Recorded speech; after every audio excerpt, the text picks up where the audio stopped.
Bienvenue à ce rendez-vous de l'information sur ESAE Télévision. Tout de suite, le sommaire. La séance hebdomadaire du Conseil des ministres s'est tenue ce mercredi 12 février 2020 sous la présidence effective du président Patrice Talon. Au cours de ce conclave gouvernemental, plusieurs décisions ont été examinées et d'importantes décisions ont été prises. Dans le registre des mesures normatives, on peut retenir la transmission à l'Assemblée nationale pour adoption du projet de loi portant définition et répression de l'usine en République du Bénin. Demain 14 février sera célébrée dans le monde entier la fête des amoureux. Vous suivrez dans ce journal le constat fait dans les stands de vente des articles destinés à cette occasion par une équipe de notre rédaction à la veille de cette célébration.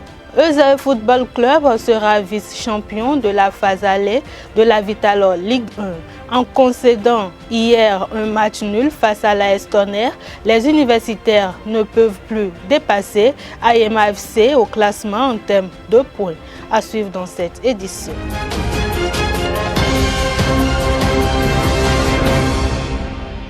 À nouveau, bonsoir.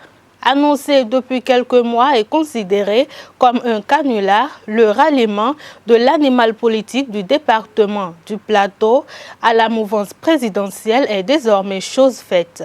Comme sa fille Karamatou Fagbohun, l'honorable Sefou Fagbohun aurait opté pour le choix du parti du cheval cabré, le bloc républicain. En effet, dans l'après-midi de ce jeudi 13 février 2020, Sefou Fagbohun était au domicile du chef de l'État Patrice Talon. Ceux qu'on considère comme ennemis se sont vus et ont parlé politique et développement du Bénin. Il était accompagné de sa fille Karamatou Fagbohun et de l'honorable Adjibade. La bonne nouvelle après cette rencontre avec son hôte, le président de la République, est que Sefou Fagbohun va annoncer dans les jours à venir son adhésion au parti bloc républicain.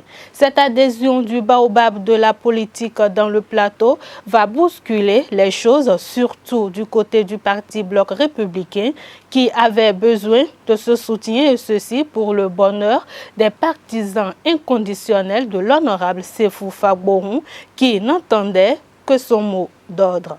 La séance hebdomadaire du Conseil des ministres s'est tenue ce mercredi 12 février de l'an 2020 sous la présidence effective du président Patrice Talon, président de la République, chef de l'État et chef du gouvernement. Au cours de ce conclave gouvernemental, plusieurs dossiers ont été examinés et d'importantes décisions ont été prises. Dans le registre des mesures normatives, on peut retenir la transmission à l'Assemblée nationale pour adoption du projet de loi portant définition et répression de l'usine en République du Bénin, la modification des statuts de l'Institut national de la statistique et de l'analyse économique INSAE et nomination des membres de son conseil d'administration et l'approbation du manuel de procédure d'élimination des équipements et matériels usagés non réparables des formations sanitaires publiques. Pour plus de détails et d'explications, je vous invite à suivre le ministre de la Communication et de la Poste et porte-parole du gouvernement, Alain Oronla. Mesures normatives. Transmission à l'Assemblée nationale pour examen et adoption du projet de loi portant définition et répression de l'usure en République du Bénin. Le Conseil des ministres de l'Union monétaire ouest-africaine UMOA a adopté le 28 juin 2013 un projet de loi uniforme relatif à cette activité. Il fait obligation aux États membres de l'insérer dans leur ordre juridique interne. Le Bénin ayant ratifié le traité de l'Union, l'internalisation de cette norme communautaire constitue une exigence à satisfaire. L'objectif visé est de contribuer à la stabilité financière au plan sous-régional et dans chacun des États membres en protégeant notamment les emprunteurs d'argent contre les pratiques usuraires. Ainsi, ce projet de loi prescrit l'obligation de mentionner dans tout contrat de prêt le taux effectif global qui permet d'apprécier le coût réel du crédit octroyé à un emprunteur et la nécessité de prendre en compte dans les frais de calcul du dit taux les charges liées aux garanties dont les crédits sont éventuellement assortis, ainsi que les honoraires d'officiers ministériels. Au titre des autres mesures normatives, le Conseil a adopté les décrets portant attribution, organisation et fonctionnement du ministère du Plan et du Développement, modification des statuts de l'Institut national de la statistique et de l'analyse économique INSAE, nomination des membres du conseil d'administration de l'Institut, puis approbation de la procédure d'élimination des équipements et matériels usagés non réparables des formations sanitaires publiques. Restons dans le cadre du Conseil des ministres dernier qui a abordé le guide méthodologique d'élaboration des politiques et stratégies, le rapport de la commission chargée de vérifier les dénonciations de détournement des frais de scolarité à l'École nationale supérieure des sciences et techniques agronomiques de Djougou, les travaux de réfection de salles de classe et de doctorat au profit du lycée militaire de jeunes filles Général Mathieu Kérékou de Natitengu et du Prytanée militaire de Bembereke et le compte rendu des mesures prises dans le cadre de la prévention de l'épidémie de coronavirus. Suivez à nouveau le ministre de la Communication et de la Poste, porte-parole du gouvernement, lors du compte rendu du Conseil des ministres. Guide méthodologique d'élaboration des politiques et stratégies. Notre pays s'est doté d'un plan national de développement, PND, pour la période 2018-2025. Cet outil de planification stratégique vise à bien cerner les besoins des populations et à favoriser leur prise en charge avec pour finalité l'amélioration de leur pouvoir économique et de leur bien-être social à travers notamment l'atteinte des objectifs de développement durable. Dès lors, le nouvel environnement institutionnel nécessite l'actualisation de l'ensemble des politiques et stratégies sectorielles, de même que l'élaboration des stratégies pour les secteurs et ministères aux fins de les arrimer aux nouvelles orientations fixées par le PND. Pour y parvenir, il convient d'actualiser le guide datant de 2009 en vue d'intégrer au processus d'élaboration des documents de politique et stratégie de nouvelles dimensions telles que le genre, l'emploi et les changements climatiques reconnus par la communauté internationale comme autant de défis et enjeux majeurs. C'est pourquoi le Conseil a approuvé ce guide méthodologique d'élaboration des politiques et stratégies tel qu'actualisé. Le ministre d'État chargé du plan et du développement veillera, en collaboration avec tous les autres ministres, à son appropriation et à sa mise en œuvre. Rapport de la commission chargée de vérifier les dénonciations de détournement des frais de scolarité à l'ex-École nationale supérieure des sciences et techniques agronomiques de Djougou. Des présomptions de délivrance de fausses attestations de diplôme et de détournement de frais de formation ont été signalées en décembre 2018 par des étudiants de la dite école. Le ministre de l'Économie et des Finances a alors dépêché l'Inspection générale des finances pour procéder aux vérifications qui s'imposent. À l'issue de ces travaux, la commission a relevé que seules les dénonciations de détournement de frais de formation sont fondées. À ce propos, il s'est avéré que les faits ont été commis par les sieurs Hippolyte Ogou-Teiba et Abdelaziz Osseni, respectivement chef de la division de la scolarité et comptable de l'école au moment des faits. Les contrôles effectués ont permis de mettre à la charge du premier la somme de 4 550 000 francs CFA. Quant au second, il reste redevable de la somme de 3 948 750 francs CFA. Pour parvenir à leur fin, les intéressés ont usé de plusieurs manœuvres, dont la falsification de quittances de paiement des frais de formation à la banque et de pression exercée sur des étudiants pour les amener à leur remettre les fonds destinés au règlement des frais de formation. Le Conseil a pris acte du rapport et instruit les ministres compétents de mettre en débet les mises en cause et de suivre la procédure judiciaire en cours. Aussi, pour prévenir la survenance de détournement de deniers publics au niveau de l'administration publique, sera-t-il élaboré le manuel de procédure financière et comptable type applicable dans tous les ministères et institutions de l'État. Réfection d'infrastructures au lycée militaire de jeunes filles général Mathieu Kérékou de Natitengou et au Prytanée militaire de Bembereke. Les infrastructures de ces écoles d'excellence connaissent depuis quelques années des dégradations et cette situation impacte négativement les conditions d'études des apprenants. Il s'agit notamment des salles de classe au Prytanée militaire et des installations sanitaires et électriques des dortoirs du lycée militaire de jeunes filles. La réfection de ces bâtiments est donc une urgence qui fait suite à l'amélioration de l'alimentation des pensionnaires de ces écoles, traduisant ainsi la volonté du gouvernement d'offrir de meilleures conditions d'études et de séjour aux élèves de ces établissements de référence. Mesures prises dans le cadre de la prévention de l'épidémie de coronavirus. Le ministre de la Santé a présenté au Conseil le point des mesures prises pour prévenir la dite épidémie dans notre pays. Il en ressort que dès le déclenchement de l'alerte par les autorités chinoises et par l'Organisation mondiale de la santé, le gouvernement a procédé à la sensibilisation des populations en les informant sur les symptômes de la maladie causée par ce virus.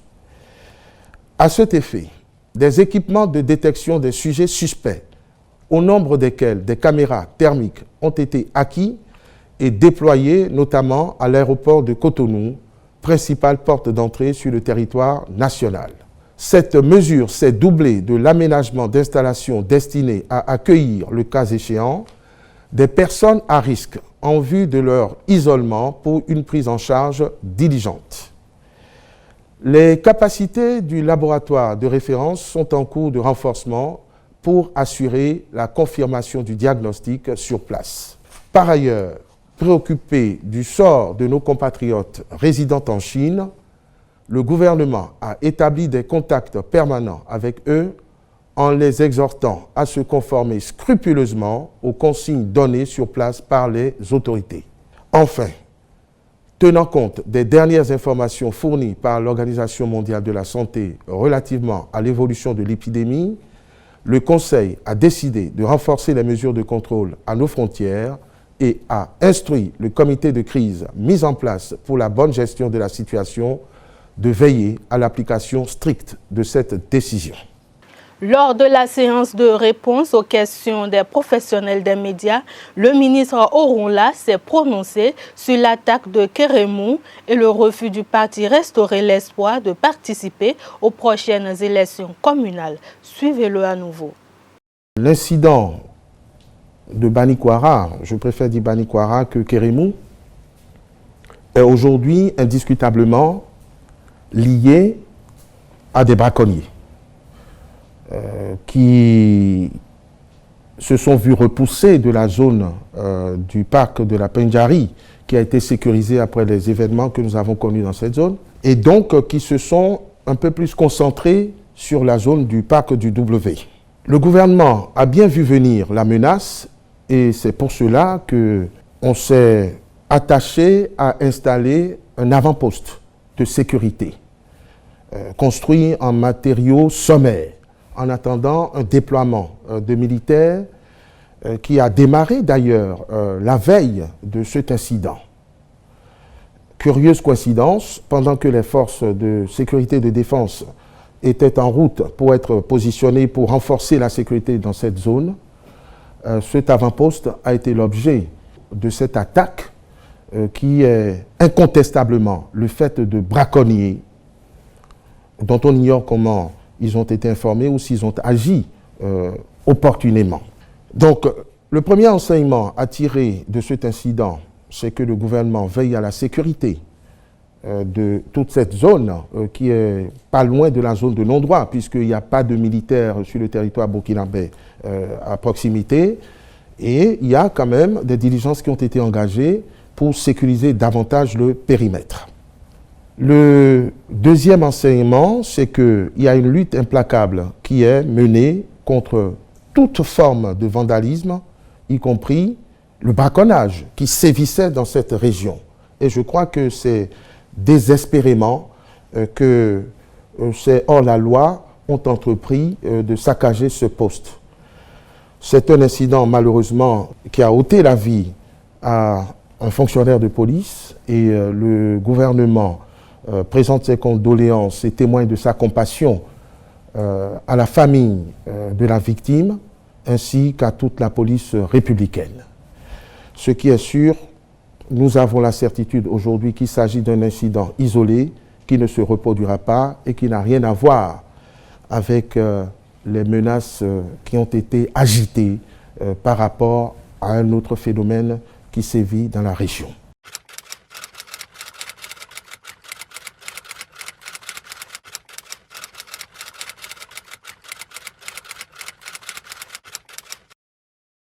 Pour ce qui concerne le parti restauré L'Espoir, dont j'avais annoncé qu'il était en passe d'obtenir son récépissé et qu'il a même obtenu son récépissé définitif, c'est à ses responsables de répondre et ou de s'expliquer sur leur intention à peine voilée de ne pas participer aux prochaines élections.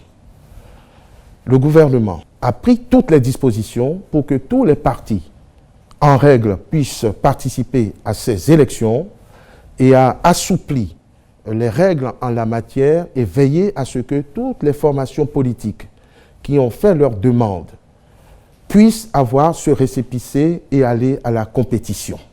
En tout cas, vous êtes témoins et je compte sur vous pour relayer auprès de nos compatriotes que les gens ont des exigences contradictoires et que chaque fois que le gouvernement, qui est à l'écoute de tout son peuple et de tous les acteurs politiques, va dans le sens souhaité, eh bien ce sont les mêmes acteurs qui, hier, critiquaient, aujourd'hui pratiquent la politique de la chaise vide, ce qui renseigne sur qui fait quoi dans le pays.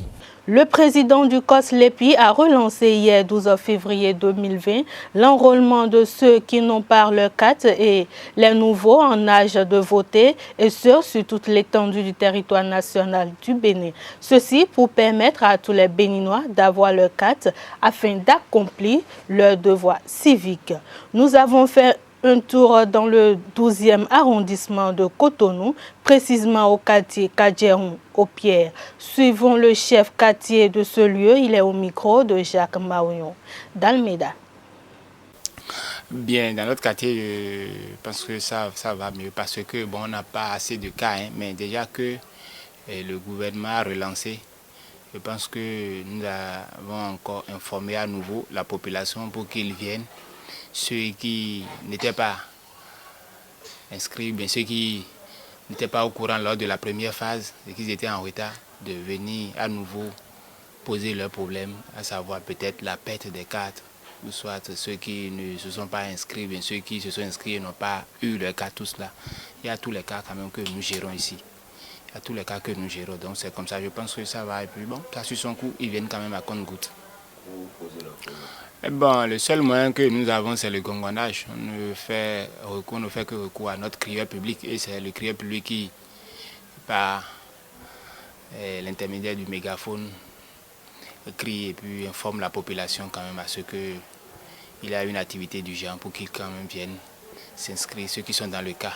Et en dehors de cela, il y a aussi de bouche à oreille. Parce que quand quelqu'un vient, il est dans le cas, on lui dit, bon, si tu connais quelqu'un d'autre peut-être à côté de toi, qui soit même dans le même cas que toi, il faut l'informer pour qu'il passe quand même, pour qu'on puisse l'enregistrer par rapport à son problème.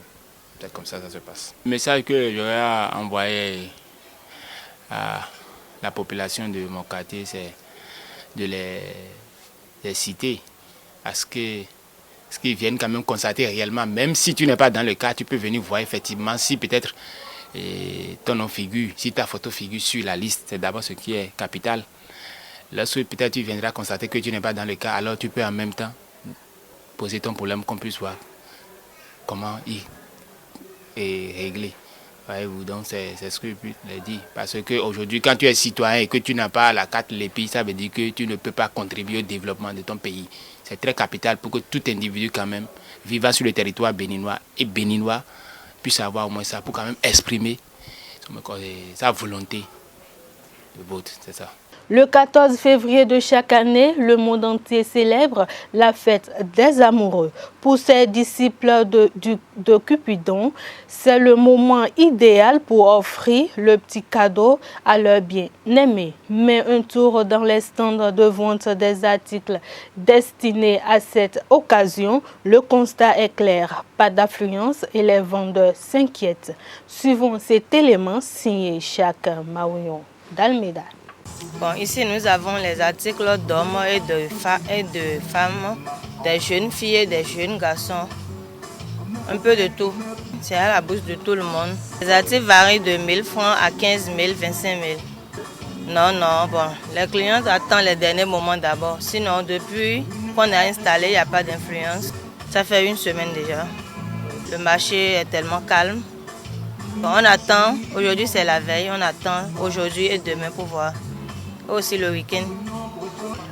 Ouais, comme vous aussi pouvez le constater lors de votre reportage, nous avons beaucoup d'articles qui sont quand même à l'image de l'événement de la Saint-Valentin. Nous avons des sacs de sortie, nous avons des coffrets faits de draps de lit, des tissus chemises, des coffrets de parfums, de cravates en soie, des nounous, des pots de fleurs, artificiels comme naturels. Un peu de tout quand même pour agrémenter la journée de Saint-Valentin. Absolument, absolument. Bon, comme c'est un événement de quelques heures seulement, donc tout le monde vient ici, chacun aura quand même ce qu'il faut pour faire plaisir à lui-même, à son conjoint et à sa conjointe. Avec 1000 francs, vous pouvez même avoir une tige de fleurs, une tige de fleurs de rose ou quelque chose quand même pour faire plaisir à votre conjoint. Effectivement, comme vous aussi vous le constatez, vraiment c'est le calme plat. Jusqu'à la veille de la Saint-Valentin, il n'y a pas du tout d'affluence. Bon, on le regrette sérieusement cette année et on ne sait pas si c'est un désamour pour l'événement. Bon, vraiment ce n'est pas toujours de gaieté de cœur que nous sommes là ce matin. À présent, la page sport pour mettre un terme à cette édition. C'est officiel, Euseuil Football Club sera vice-champion de la phase aller de la Vital'Or Ligue 1. En concédant hier un match nul face à l'AS Tonnerre, les universitaires ne peuvent plus dépasser Ayema FC au classement en termes de points. C'est Tondé Larios Adjagbeno.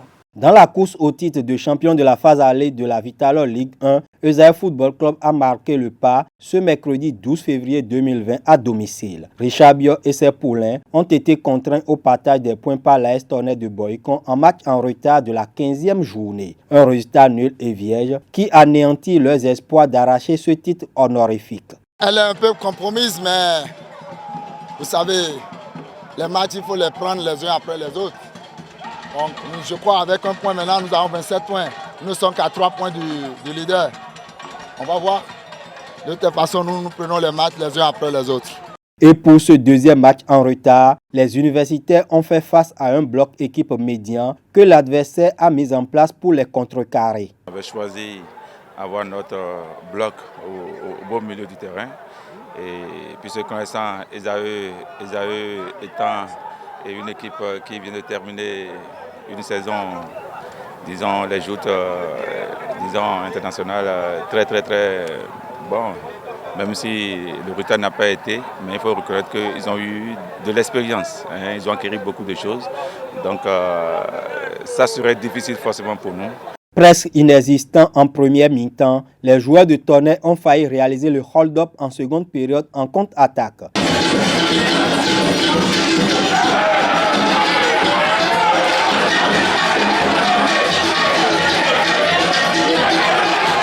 Marcel Dandino et ses coéquipiers ont quant à eux manqué de peu de remporter le gain de la partie en toute fin de match. Farid Edou trouve le montant droit de Dada Mayouz sur la dernière action de la rencontre. Nous venons de faire un match nul, mais il y avait de la place pour prendre 3 points. Il faut reconnaître aussi qu'en face, il y avait aussi de la valeur. Et ils en voulaient aussi. Mais dans l'ensemble, je retiens du positif. Vous savez, je vous ai déjà dit que désormais, nous jouons, tous nos matchs seront compliqués. Donc si nous sortons avec un match nul, c'est le championnat, on prend ça sportivement.